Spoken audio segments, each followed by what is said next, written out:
It is never easy to move house and change your habits, and yet that is exactly what the Tour Auto Optique 2000 has done. Since the Grand Palais is under restoration for the next 3 years, the yearly gathering of historic car lovers has moved to the gigantic pop-up version of the Grand Palais, which will welcome the most prestigious Parisian events during the next few years. The Tour Auto is certainly among them.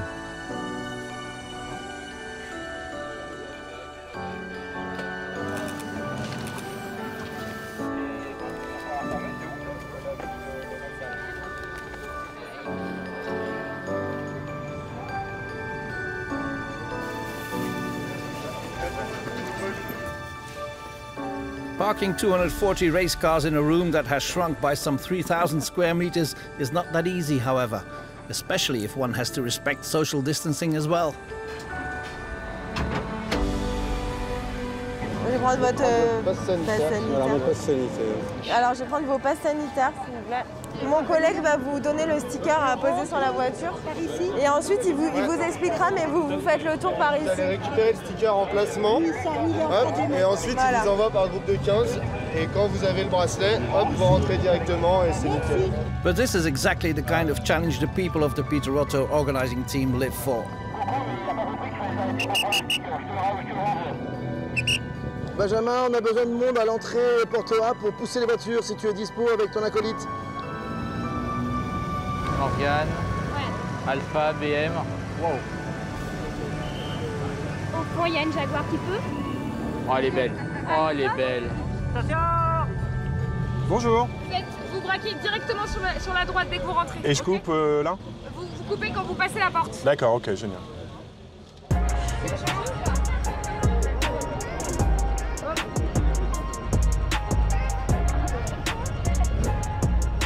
Et on coupe le moteur. Allez, on y va. Bah, si tu peux limite te mettre au bout pour lui dire d'aller à droite. Attendez, je vais le faire.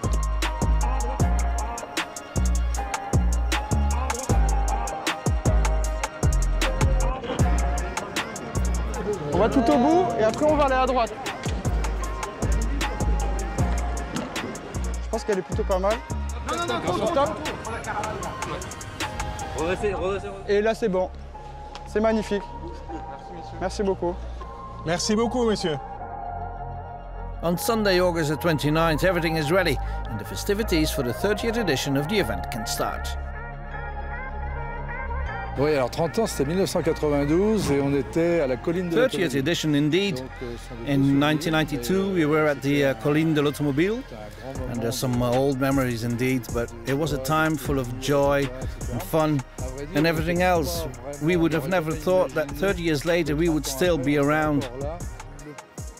Our aim was to put those cars on the road, cars from a 25-year period, and in the same circumstances as had been done before. Quickly, the event acquired a certain tourism aspect because of the many foreign competitors. So we paid lots of attention to the stopovers for lunch, for dinner, for France has an important and beautiful heritage. Our Australian and American guests were very impressed. They could have lunch in an old abbey or a castle in the Dordogne. Those wonderful moments are very much part of the success of the Tour Auto. Ce sont des moments d'émerveillement et je crois que ça fait grandement partie du succès du Tour Auto. A success that grew year after year. One of the more popular aspects is the Paris Start. This immense exposition of classic racing cars is always visited by numerous fans, as is the case this year at the pop-up Grand Palais.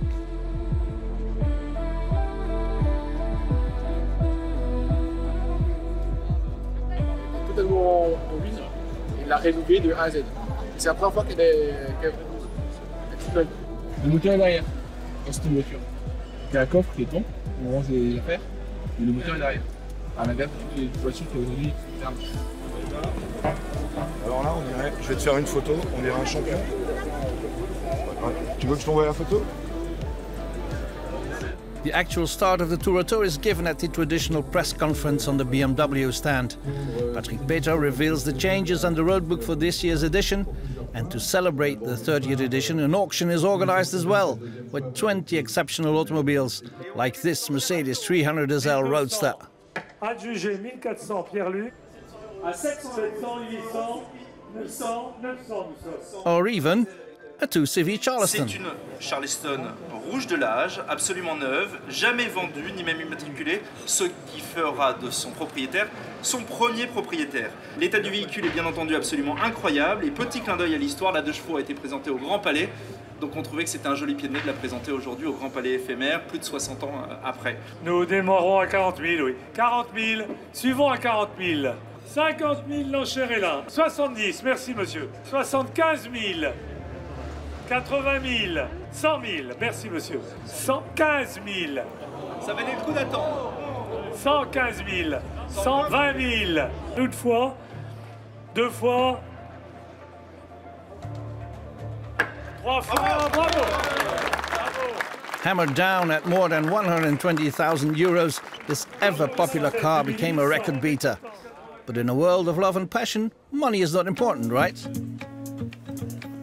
The Tour Auto Optique 2000 is a real race with classic racing cars, and therefore all cars must adhere to the rules, have a technical passport and the necessary safety equipment. The same goes for drivers and co-drivers who have to possess a valid racing license. On Monday, everything is checked during the scrutineering. Mon prénom, votre numéro de véhicule et vous mettez le approuvé, vous signez s'il vous plaît. Voilà messieurs, on vous souhaite une bonne journée et une bonne semaine. Bon rallye. On a tout pour contrôler votre voiture, mais elle n'est pas encore stickée. Quand elle sera stickée, on revient. Est-ce que vous avez gilet jaune et triangle? Voilà, c'est ça que je voudrais voir. Vos équipements, casque, s'il vous plaît. Mon casque, il est là. Je voulais voir les équipements de chronométrage.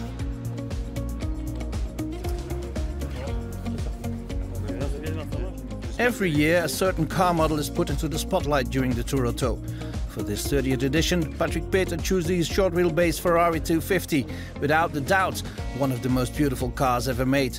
But also the Mark II Jaguar, cars that fought for the win in the Tour Auto in the early 60s.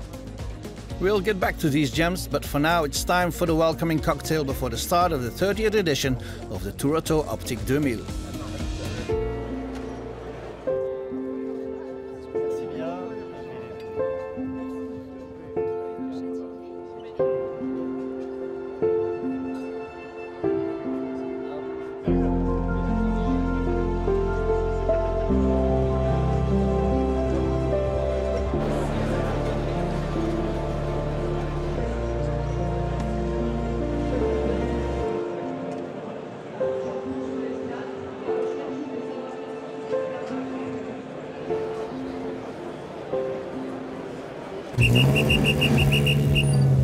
"6 a.m. on Tuesday, August 31st, engine noises and sharp whistles start the day at the pop-up Grand Palais.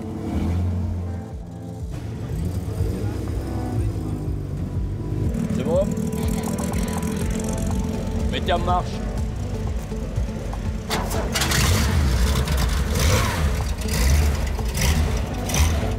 It only takes 30 minutes for the 240 cars to get onto the Parisian roads in the direction of the Château de Correns. You ready? Ready. Let's do it. Ouais. On y va, on y va.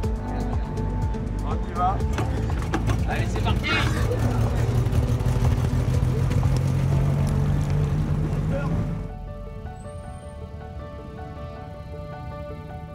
This setting might seem familiar, for here is where the 2017 movie C'est la vie, starring Jean-Pierre Bacri, was shot.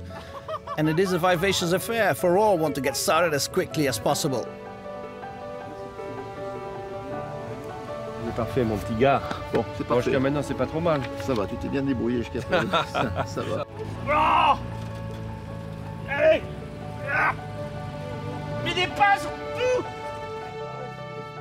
There is a wonderful atmosphere in the park, but for some, there are still a couple of technical details to take care of. Details that are important nevertheless. Le copilote est un peu trop grand, alors il touche. But the co-driver is a bit too tall, so we are adding a little bubble, similar to the driver's side. Comme de l'autre côté.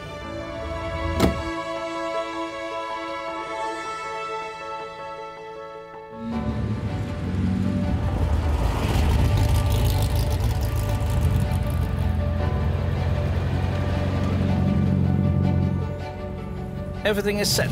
The Tour is ready for its 2,000 kilometers, 10 special stages, 4 circuit races, and in 5 days a glamorous finish in Nice. As always, there is plenty of spectators attending the start of this unique race. It's all about passion, a passion for beautiful cars. You don't see these every day.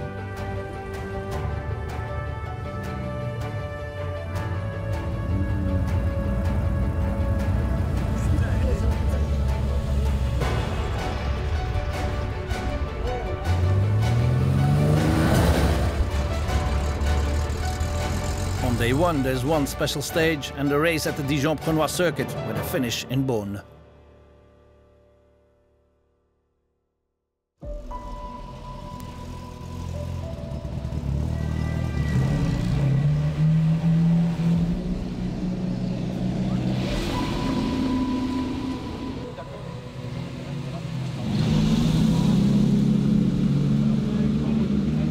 The very first special stage is held near Avallon on closed roads, and immediately there are some notable surprises. For Jean-Pierre Lajournade, one of the candidates for the win, the race is already over. He had to retire on the road section. On arrive à un stop en temps fort à gauche, on passe le panneau Lemex. Après le panneau Lemex, c'est là où on a un pif-paf là.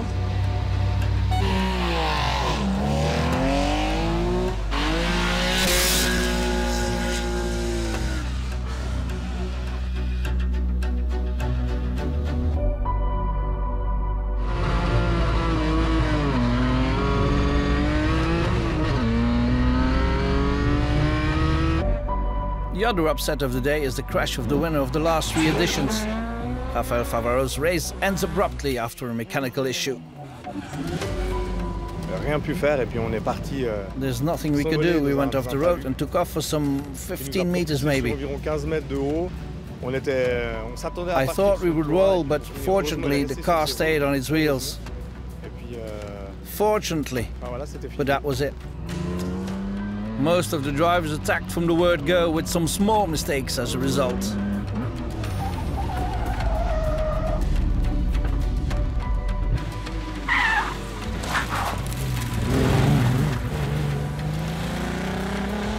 It's a spectacular start for the Tour Auto, with cars sliding, engines growling and tires screeching on the asphalt.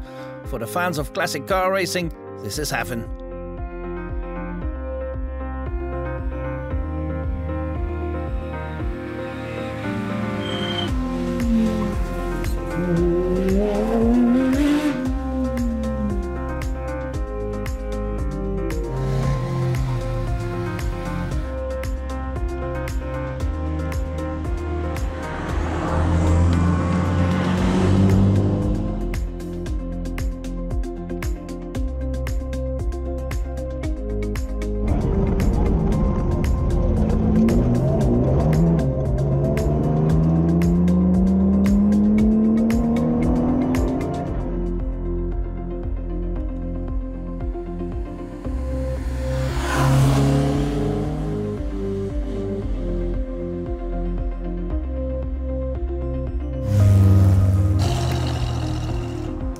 At the Dijon-Prenois circuit, the incidents are the talk of the day. Favaro, he went off just in front of us. We were 2 minutes behind him and we saw plenty of dirt on the road. We thought a farmer must have driven on the road. But I think he has swerved left-right just after the start. There was plenty of dirt on the road. They were out of the car, unharmed, but the car looked fine as well.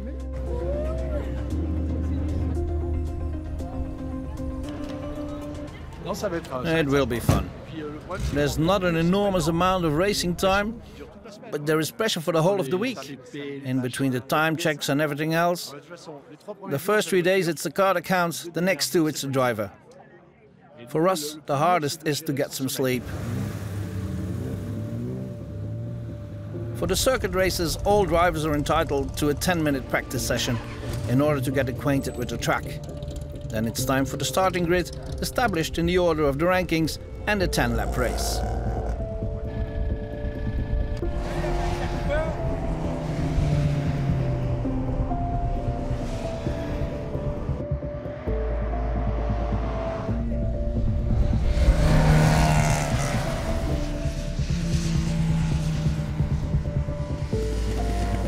These races are held according to the production year of the cars. There are 3 racing categories, with the 50s cars as the oldest competitors and the 70s machines as the most recent. For those competing in the regularity event, there are 2 categories. This gives the spectators plenty of opportunity to admire these beautiful cars and watch several hours of racing.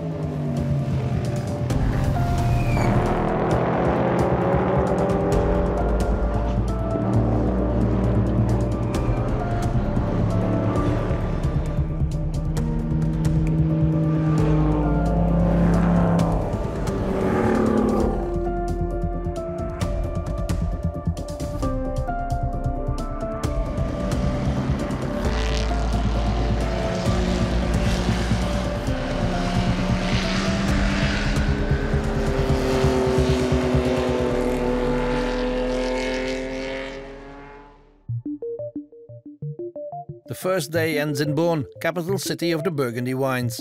With the sun piercing through the clouds, it becomes a very pleasant evening in the service park.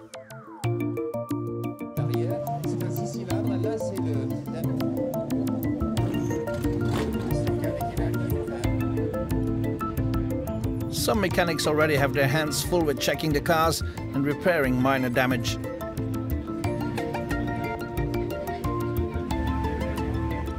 Among the more recent cars are 4 Ferrari 308 GTB. These cars were originally developed for rallying and proved to be extremely efficient. Only in the Touroto one can admire such a high number of these impressive machines. À rouler, c'est absolument magique parce que c'est une voiture qui est hyper équilibrée. It's a wonderful car to drive. It's well balanced, mid-engined, some 330 brake horsepower for just under 1,000 kilograms. It's a great car which gives great feedback. It's delicate, but never brutal. These rally versions of the 308 saw the light of day in the Italian Michelotto workshop at the initiative of Jean-Claude Androuet. Il a commencé donc par créer avec Michelotto, la collaboration de Michelotto. He started the collaboration with Michelotto and 11 Group 4 cars were built. And after that, 4 Group B versions were built as well. And the one behind us was the very first one. At the beginning of this glorious adventure, Androuet had cheese manufacturer Entremont as his loyal sponsor. I had financed one of the first cars, and that's why it was in the famous red and white Entremont colors. Androuet won 2 Touroto with a Ferrari 308, and the Entremont family has been linked to this car and to the Touroto ever since. And when Patrick Peter revived the Tour in 1992, they were among the first entrants. À 92, on n'avait pas osé participer en tant que concurrent, donc on s'était inscrit. In 92, we did not dare compete, so we were the quick service team for some of my father's friends. Cette merveilleuse aventure qu'on a pu poursuivre après. That way we got to know the event and we competed during the next years. First with my dad at the wheel, and the last couple of years I'm driving myself. In the early years there were many beautiful cars, but less entrants than today, so it was a different formula.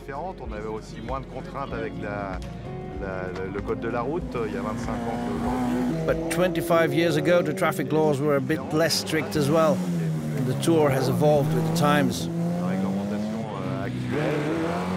It's not better or worse now, it's just different.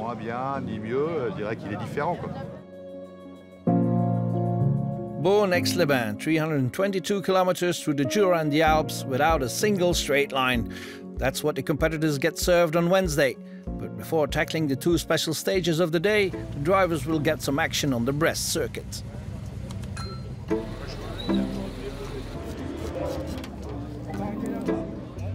So why do we put tape on the headlights? It's just to avoid glass falling on the track when one of the headlights is damaged. In the racing categories, the co-drivers remain in the paddock to encourage and support their drivers, or to nervously look away. C'est pas le circuit idéal pour la Cobra. Ça tourne un peu trop? Ah oui, bah oui. Je passe la première 5 fois. Ah ouais. Et c'est joli. C'est joli à voir par contre. Et on verra. De toute façon, il ne faut pas que je vous dise que je suis en course d'attente. Comment? Je suis en course d'attente. Oui.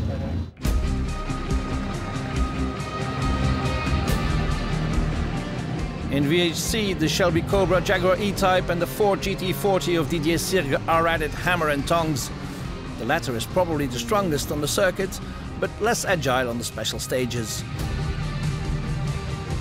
Spectators watching these cars certainly get their money's worth.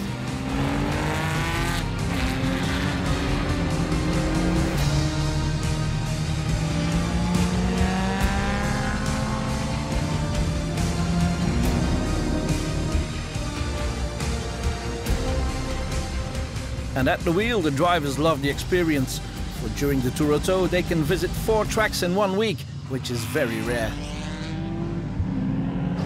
I got to know this track today, for I have never driven it before. I'm over the moon, I love it.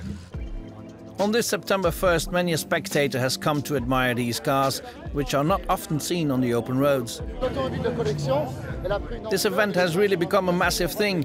You can see that entire families are attending now, people of all ages, and we all share the same passion and love for these cars. And maybe the most surprising observation is that these fans represent all ages, and some are still very young. I've always loved this car, and I recently was offered this scale model. So I had to bring it and take a picture with the real one. I have the exact same, you know? Really? Yes, and I had it modified with my numbers of the 2019 Tour Auto.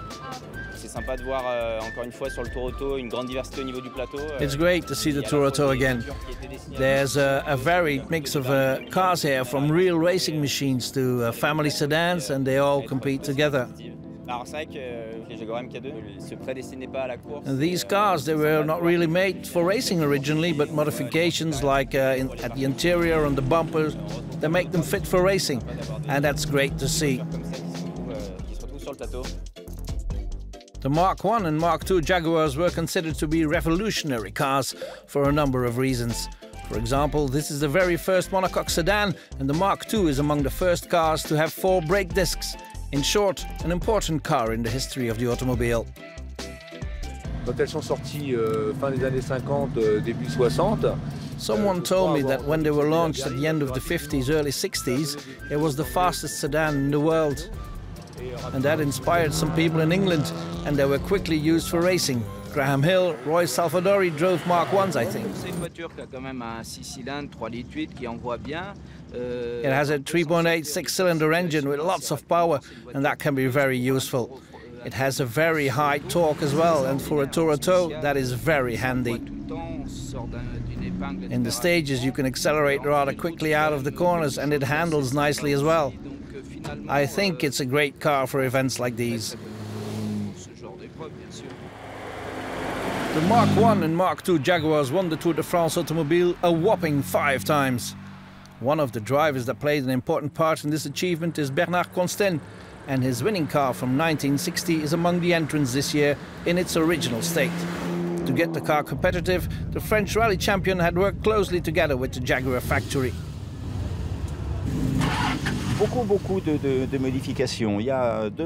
There's plenty of modifications on this car.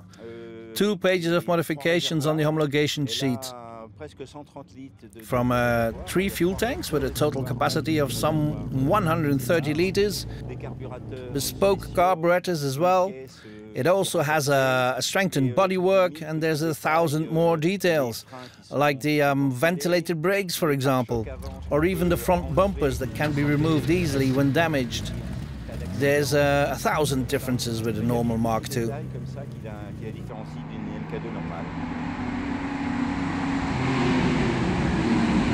Hélène, mum. Ines, daughter. Arthur, son. Régis, dad. They do look good, don't they? Régis Mathieu is a happy man, for this year he was able to bring the whole of his family to enjoy the Tour Auto and share an extraordinary adventure. Sharing is important to me, for what is not shared is lost. So I try to share my passion and my cars with my children, with my friends, with my children's friends, and at the same time my wife and I share a car as well. And I am a very lucky guy, for my son and my wife are better drivers than I am, so I always come out on top. But there is one family member who had some pressure right before the start. Arthur had to get his driver's license only a couple of days before the tour got underway. I celebrated my 18th birthday the day of the start, so these are my very first kilometers with a license.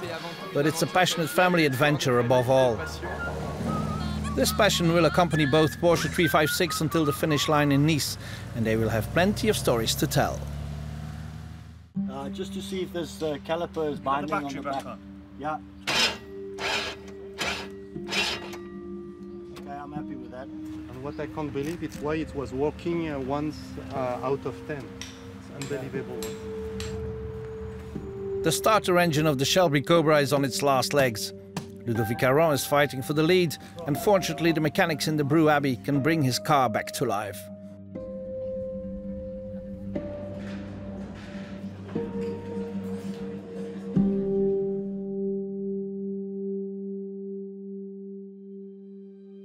On Wednesday afternoon, the Tour Auto sees some of the most impressive sceneries of the whole of the event.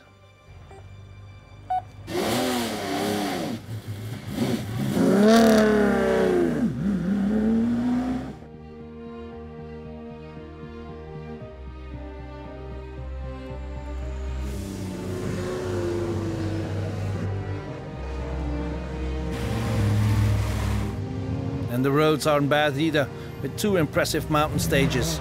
The first mountain roads of the rally give the drivers plenty to cope with. Droite 4 plus et 20 mètres, frein, attention, gauche 2, frein, frein, gauche 2, attention, attention. Sur 100 mètres, droite 4, mi-cours, droite 4, mi-cours.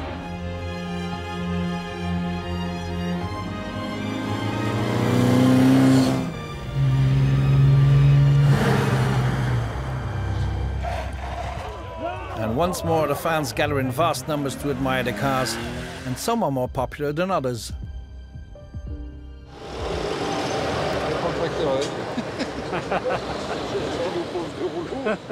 Tu mènes 2 rouleaux là, puis tranquille pour le moment. On est venu voir les tracteurs. Ce qui serait bien de voir, c'est la Matra et tout le bruit. Voilà.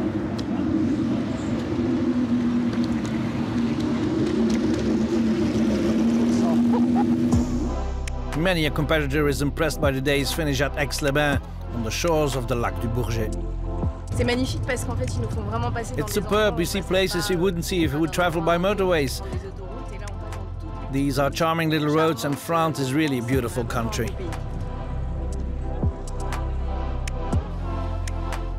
For drivers and co-drivers, it's now time to relax.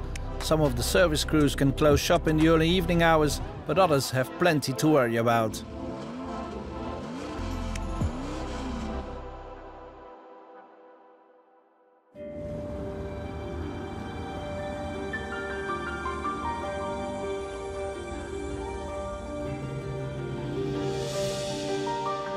It's a beautiful Thursday morning in the Aix-les-Bains service park. Most of the cars are ready to go, but for Catherine and Sandrine, things look gloomy. Voilà, faut remplacer les 2 pièces et puis essayer de repurger les freins. You only have to change the clutch and then you should be able to continue. If all goes well, that is. Not sure if it will hold for the entire day though. Fingers crossed. We want to get to Nice. Philippe and Jean-Marc want to get to Nice too, but not sure their Austin is on the same wavelength. Tiens, mets-moi le contact, s'il te plaît. Oui.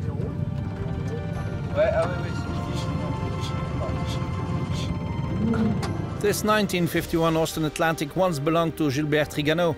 In between creating Club Med holiday resorts, he used it to participate in the 1952 Tour de France Automobile.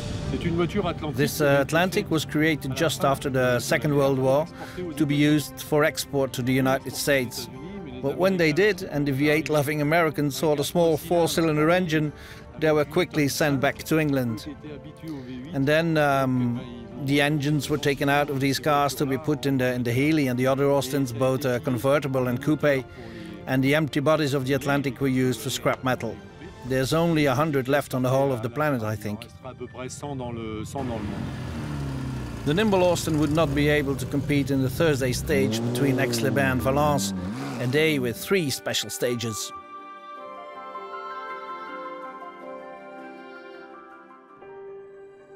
3 special stages on closed roads in the Alps and the Drôme region. A healthy workout, in other words.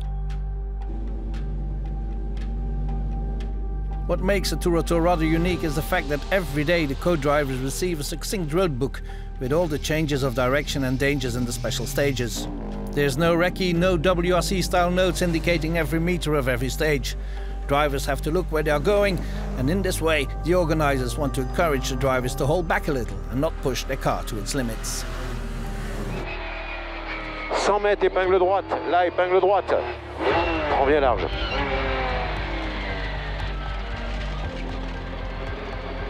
Oh là là. J'en prends bien, hein. Trop court. La boîte longue.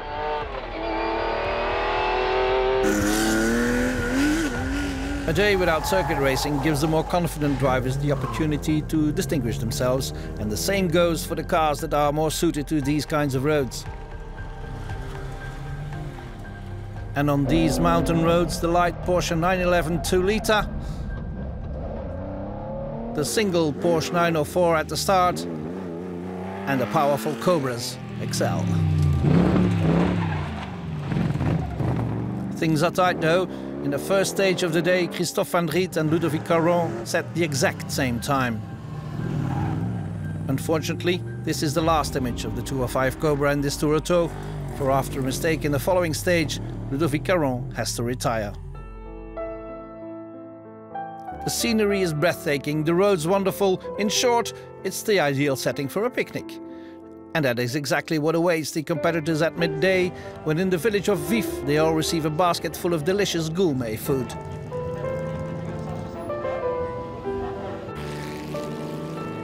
And what better place to really enjoy this wonderful picnic than a country road in the middle of France? These are the specialties of this area, I think, little raviolis. And if my co-driver makes a mistake, I am well armed. But I am as well. I'll threaten him with the knife in the next stage.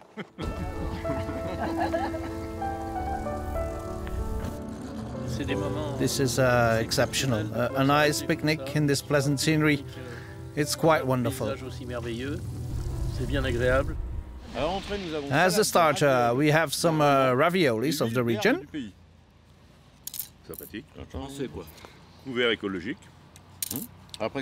As a main course, some beef surprise. And this is a surprise, with some ratatouille. La ratatouille, on l'a trouvé par hasard sous la viande. Fromage. And then some cheese. Tome de montagne. And a tarte tatin. And he's the one paying the bill.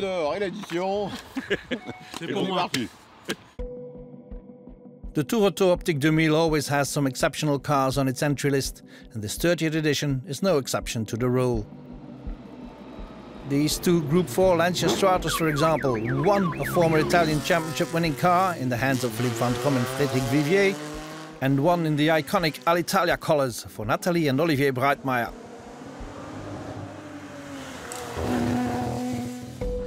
Rarer still, this BMW M1 of Nicolas Leroy-Fleuriot. Everybody gets excited about this car, but driving it on the mountain roads is not an easy feat.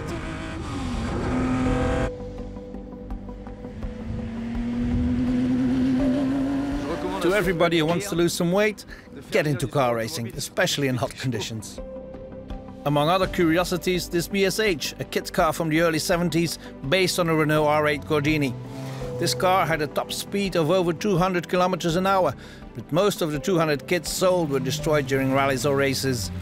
50 years later, Ségolène brings the car back to the Tour, back to where it belongs.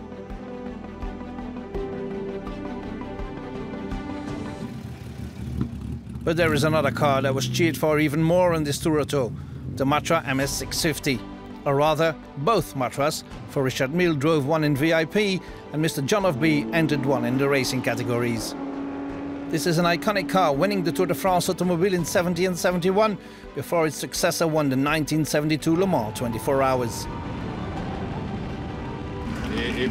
For me, it was a dream to get this car back on the road, but the Tour Auto configuration...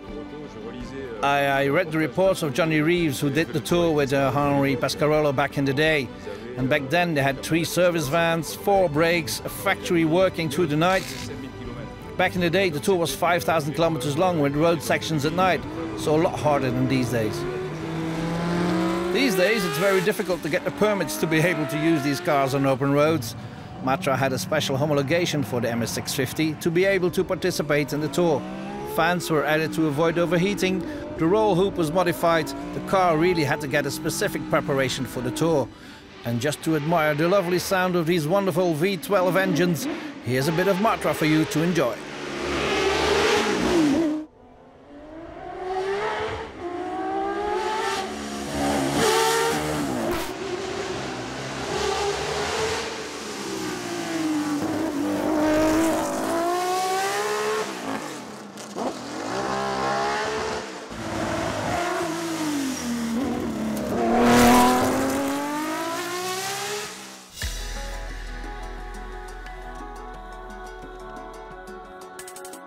Valence is the stopover town on Thursday, and just like every evening, there is a very festive atmosphere. Not only the cars can be admired in the service park, the Tour Auto also provides plenty of other activities for young and old to enjoy.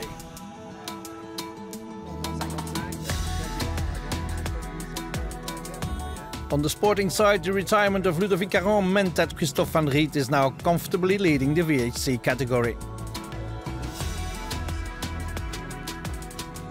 We're only halfway through though, so there's still plenty that can happen, whether it is with the car or us making a mistake. So we'll try to remain calm, but we won't take it too easy either.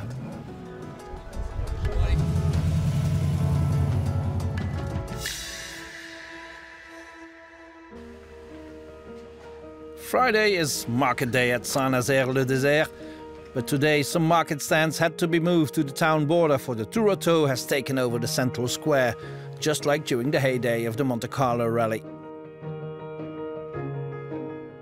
This 313 kilometers long fourth stage has two special stages, a race on the Lédanon circuit and a stopover at the Nîmes Arena. This is the Drôme region, and that's what we're talking about. Yes, we talk a lot here, but there's plenty to do as well. During winter we get on our knees to pick truffles. And potatoes as well.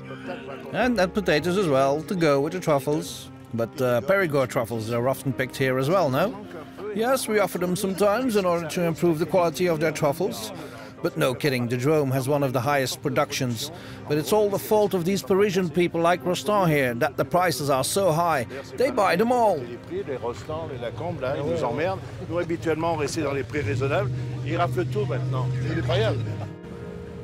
Rostand, Lacombe, Chaban, 6 Michelin stars and the passion for the Tour Auto. These three friends have created the chef's team and drive their everlasting and powerful BMWs in the regularity category through the French countryside that is so important to them.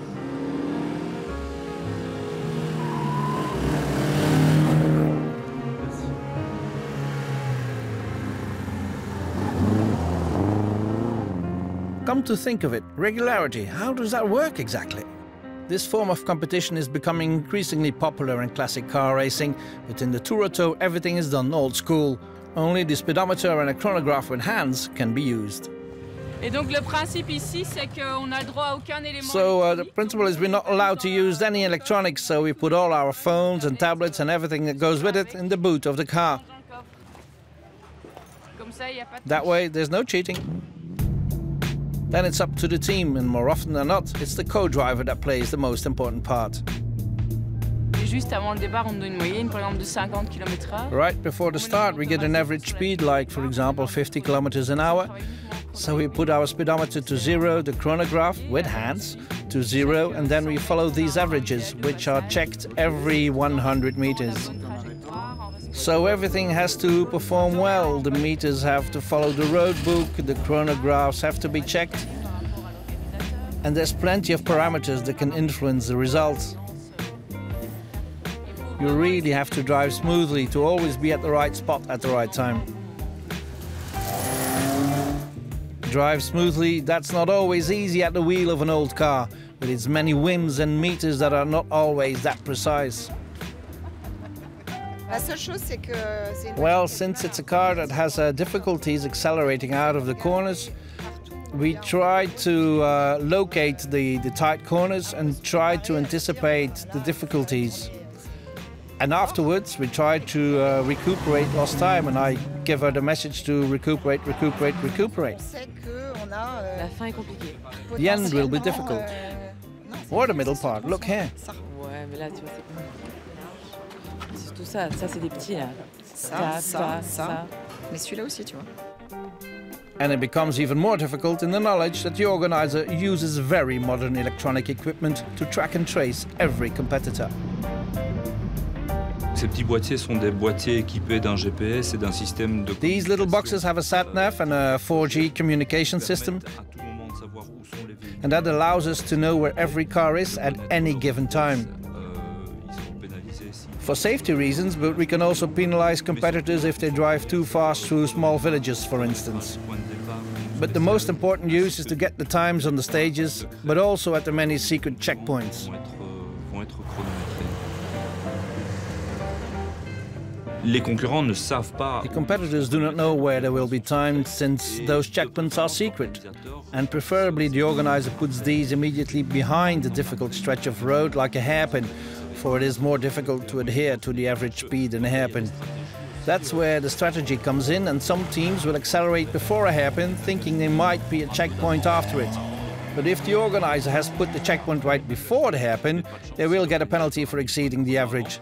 Strategy plays a significant role here. Obviously, some are better at this game than others. Take François and Jean-François Nicoul, for instance.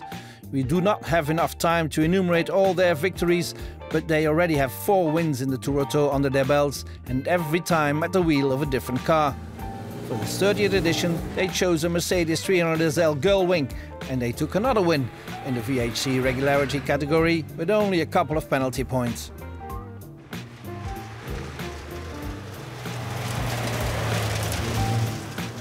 Les pénalités sont affichées à la fin de la spéciale. Donc, vu que les points sont secrets, penalties are shown at the end of the stage.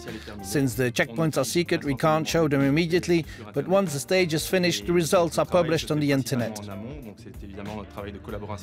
So there's a lot of work behind the scenes between Peter Otto, Trippi and ourselves to be able to calculate all the times and all the penalties on the spot. Si je veux prendre une voiture, je peux encoder son numéro ici, donc si j'encode le numéro de la voiture. For instance, if I take car number 10 here, which is a 1963 Cortina, I can see it had the best result in stage 6 with 24 seconds. De l'épreuve chronométrée numéro 6 avec 24 secondes. Jennifer Hugo is after all one of the best co-drivers in the regularity world, but some small mechanical issues on the Lotus Cortina meant it dropped down the order. And as if regularity weren't difficult enough as it is, the weather gods decided to spice up things on the Lebanon circuit. A genuine cloudburst transformed the circuit into an ice rink, creating some treacherous conditions. En fait, je vois très difficilement derrière. I can't see through the rear window, for it's too small. And since I have no rear view mirrors, well, we have to drive top down. It's the best solution. In this kind of event, nothing is expected and everything is part of the fun, so we are enjoying it as much as sunny days. It's part of the game. In these kind of conditions, the regularity co-drivers have to consider the slipping of the wheels as well, which makes their task nigh on impossible. Wait. Stay slow. Watch this guy.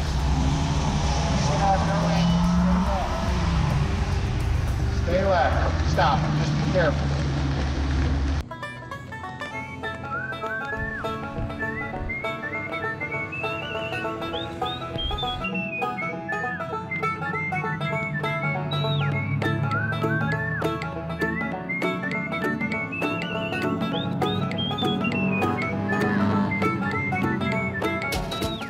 The drivers in the racing categories face a different challenge, for they only have to drive as quickly as possible, which in these conditions implies taking some risks.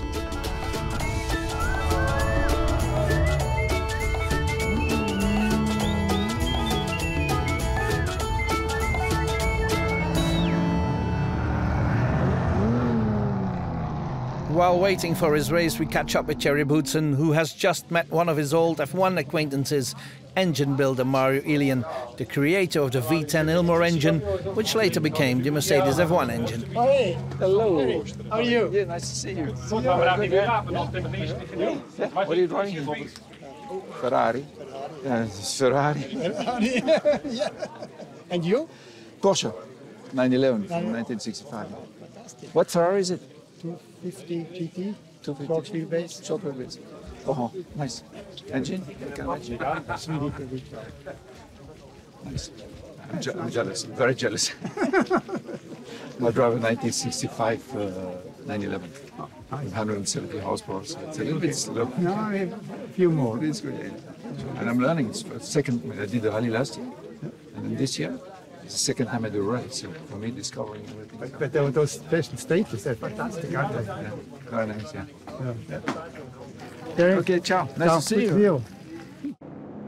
In these conditions, Mario preferred to let the owner of his car take to the track, but Boutsen is driving himself. Thierry has always been a rain master and took 2 of his 3 Grand Prix wins in the rain. With his Porsche 911 2 litres, he sets a star performance at Le Denon, climbing from 9th to 4th in the overall rankings.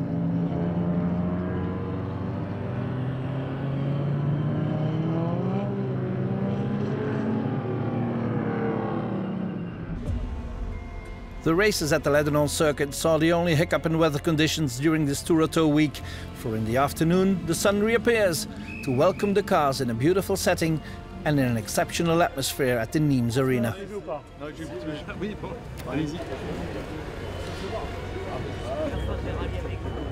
Parfait. Oui. Une dernière. The walking dinner in the brand new Roman Museum was without a doubt one of the highlights of this 30th edition of the Tour Auto.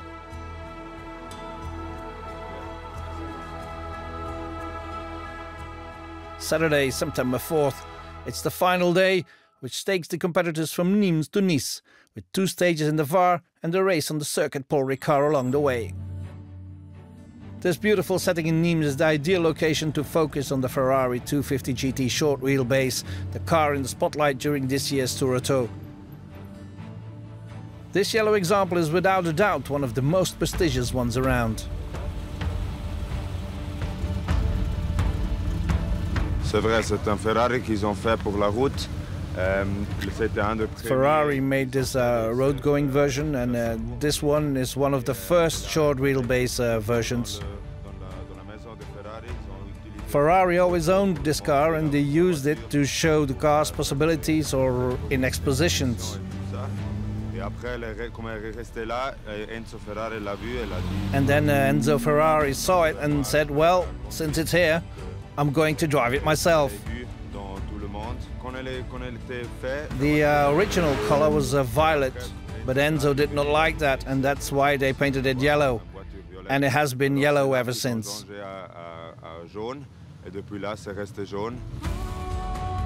It becomes extremely rare to see these increasingly expensive cars on the roads. The Tour Auto is without a doubt the only event in the world to see almost 10 of these wonderful machines.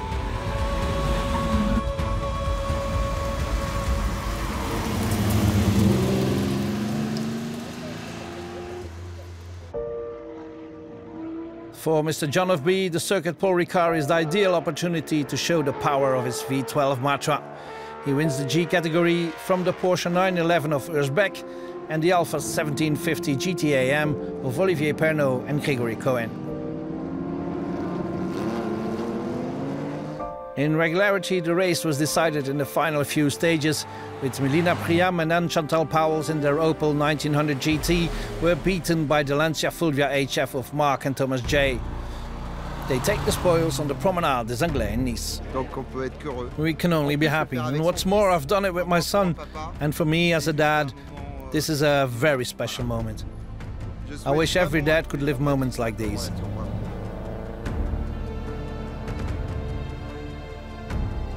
Organizing an event of this magnitude, crossing the whole of France in 1 week, is not easy. The Tour Auto is led by many an official and road opener, of which Ari Vatanen is among the most popular. François Chatriot, the last winner of the historic version of the Tour de France Automobile before Patrick Peter took over, is one of them as well. You know, I can understand when you put on the helmet, you know, even at the wheel of older cars like these, it's an honor and an immense pleasure to be able to compete on these roads. There are the circuits as well, of course, but driving on these closed roads is immense. And I can understand that some of the competitors go for it all the way. And when you do that, risks are taken. Racing a car is not an exact science, you know. In VHC, the final top 5 positions are fought hard over during the last couple of stages. Patricia and Jean-Marc Bussolini finish in 4th, a mere second ahead of their friends Anne and Bertrand Penlaé. And they finish in the exact same time as Thierry Boutsen and Hervé Ordini. The podium places were as good as set at the start of the final day. Damien Curler and Sylvie Laboine finish in 3rd in their Shelby Cobra, with the two Sebastians, Berchon and Bourdier, taking their re-type Jaguar to 2nd place. Christophe Van Riet and Eric Werner led from start to finish, but the fastest time in the final stage shows they attacked until the end.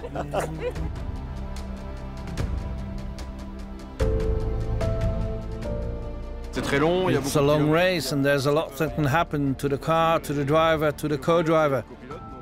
But we're happy to be here and now we'll celebrate. And we start with the fastest time and we finish with the fastest time. The 30th edition of the Tour Auto Optique 2000 finishes on the Promenade des Anglais in Nice. Everybody's thoughts are already with the next edition, which should be held on its traditional spring dates. And that's only a couple of months away.